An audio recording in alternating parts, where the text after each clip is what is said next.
May lalaking naglalakad pero hindi siya ordinaryong lalaki dahil isa siyang magnanakaw. Oh no! Swiper no swiping! Yung parte naman ng lugar na to ay yung pinakadelikado. Kaya sa nakikita nyo sa paligid, sobrang daming nakaharang para sa mga akyat bahay. Kaya i-rate natin. Okay, yung barbed wire, 8 out of 10. Sunod, bakod na may 4 na patusok. Damn, ngayon ko lang nakita yan Pero para sa akin, 6 out of 10. Oh my god, bakod na may bubog.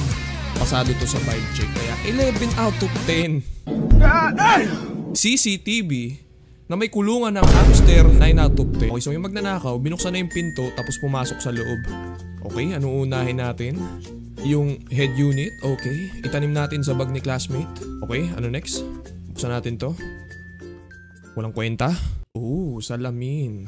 Mahiwagang salamin, kailan ba niya aaminin? Kanyang tunay na pagtingin.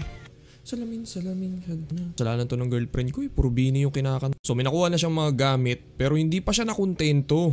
Inihian niya yung passenger seat. Okay, alis na tayo. Oh shit, ayaw bumukas. Sinubukan nung magnanakaw na buksan lahat ng pinto pero ayaw pa din. Kaya sinubukan niyang sirain yung salamin.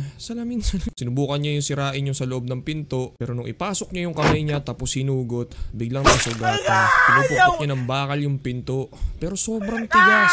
Inangat niya yung upuan tapos pinunit yung nasa ilalim. Wala siyang makitang daan palabas, nagpapanik na si Idol. Kaya wala na siyang choice, bumunot siya ng baril, pinutok sa salamin hoping na babasag, tapos bumanda sa binti niya.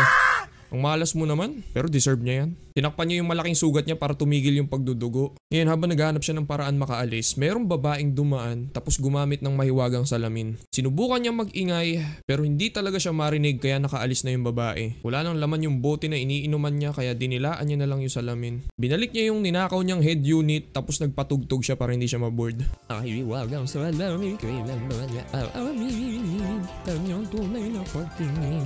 Pero maya biglang may tumawag. Isang doktor na mismong may-ari nung sasakyan, si Dr. Enrique.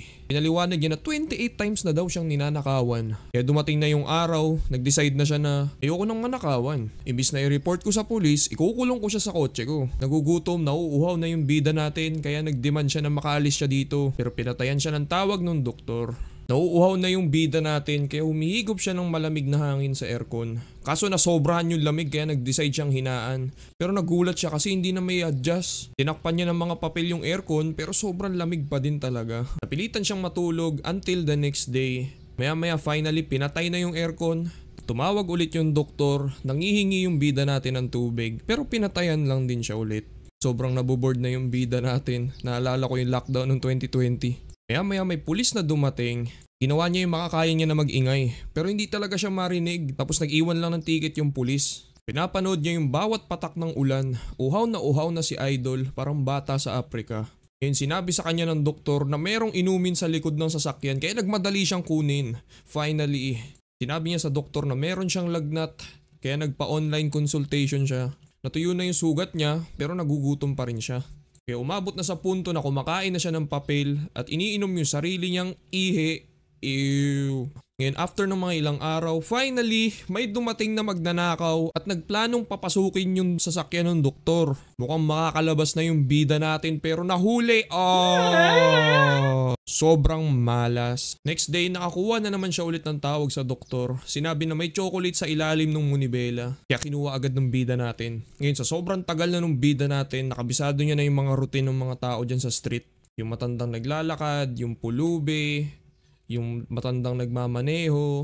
Ngayon habang sinisira niya yung pinto, finally nakagawa siya ng butas. Pero sobrang liit. Merong matanda sa labas, sinusubukan niyang sumigaw pero hindi pa rin siya marinig. Ngayon tumawag na naman yung doktor tapos sinabi na nakausap niya yung pamilya nitong magnanakaw natin. At sinabi na nanalo siya sa loto at kinuha ng pamilya niya yung 100k na pera na binigay mismo nung doktor. Sinabi ng doktor sa kanya na marami kasi siyang atraso tapos nakapatay pa siya ng madaming tao kaya siya pinaparusahan dyan. Ngayon nung pagdating ng gabi, pinaglalaroan niya lang yung starter nung sasakyan, biglang nagbukas. Kaya hindi na siya nag-hesitate na ibangga dun sa dingding. Nasira na yung salamin ng sasakyan. Finally, makakalabas na yung bida natin. Nagmalakad siya sa malapit na tindahan. Kumuha siya ng tubig dahil sobrang uhaw na. Tapos kumuha siya ng 2 burger. Nahuli siya nung bantay na lumalamon. Kaya bigla niyang binaril. Panaginip lang pala. Sobrang tuyo na yung lalamunan ng bida natin. Nawawala na siya ng pag-asa. Kaya bumunot na siya ng baril tapos tinutok sa baba niya. Pero maya-maya, nakakuha siya ng tawag sa doktor. Sinabihan siya na tignan mo ako. Tapos nasa labas na pala siya. Nangihina na tong bida natin kaya hindi na nag-aalala yung doktor na lumaban. Baho ang pot. Pinabango niya yung kotse. Kumuha siya ng damo. Sumindi sila parehas. Habang may kausap si Doc sa cellphone, binaril siya ng bida natin. Sinubukan niyang umalis pero nabuhay pa pala si Doc. Doktor yan baka ginamot niya yung sarili. Sinubukan nilang bumalik sa sasakyan pero may dumating na pulis. Hinostage ni Doc yung bida natin at umabot yan ng 2 oras. Nakipag-negotiate yung mga pulis sa doktor. 2 oras nang walang sawang yapping. Sinabi nung doktor na nakasalalay sa mga tao kung papatayin niya yung magnanakaw o hindi. Pabor yung mga tao na hindi na mabuhay yung magnanakaw. Sinabi nung negotiator, kung papatayin niya yung magnanakaw, wala din naman mangyayari. Sobrang tagal na nila nag-uusap na uhaw na yung doktor kaya pinadalan nila ng tubig. Pagtapos ng mahabang usapan nila, nakumbinsi niya na yung doktor na pakawalan tong magnanakaw. Naglagay ng timer si Doc sa taas ng sasakyan, umalis silang lahat dahil timer pala yun ng bomba. Naligtas yung bida natin, pero kulong siya. The end. So yun lang, maraming salamat sa panonood. Ito na yung mga shoutout nyo. Shoutout kay Aki the Miner. Shoutout kay Braven05. Shoutout kay Carrot Guy. Shoutout kay Glenda Navarro. Shoutout kay Hamlet Balad. Shoutout kay Just Blanc. Shoutout kay Kazuno Ace. Shoutout kay Prop1X or Propix. Shoutout kay Tungsten.